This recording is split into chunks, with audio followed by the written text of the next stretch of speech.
Yo, yo, yo, what's up, everybody? Listen to me.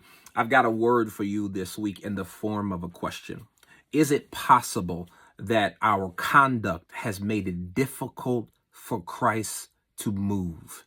Is it possible that our conduct has made it difficult for Christ to spread? Hear me on this. In Mark chapter 1, verses 40 through 45, the Bible tells us that there is a man who has leprosy. He has leprosy and he's seeking to be healed by Jesus Christ. And the Bible tells us that he kneels before Jesus, begging Christ to heal him. And the Bible says that Jesus, in fact, is willing and he heals this man with leprosy.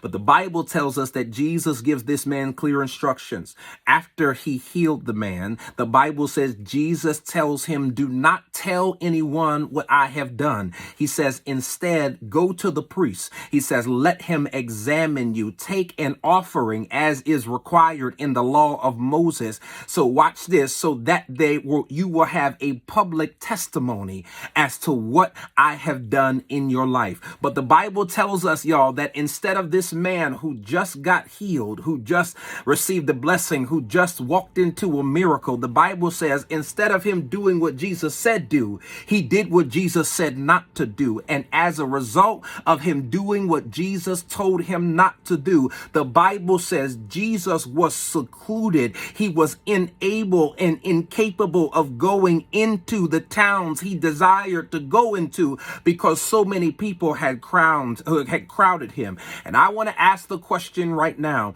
that you have been blessed, now that God has answered your prayer, now that God has healed you, now that God has delivered you, now that God has done what you asked God to do in your life, now that you have been saved, is it possible? You can answer this question. I can't, but is it possible that our conduct has made it harder for Jesus to get in the places that we work, the places that we live, the places that we party, the places that we go? Is it possible that our living has been so dichotomous post being saved or blessed by God that we have made it harder for Christ to move? Listen, I don't know the answer to that question for you. I know there's opportunity for all of us. And so I want to encourage you. If the answer is yes, God is faithful. All you have to ask the Lord to do is, Lord, strengthen me to walk right. Lord, strengthen me to talk right. Strengthen me to live right. Lord, I want to be better. I pray that that's the words that you say, because we all need to be better. The Lord be with you.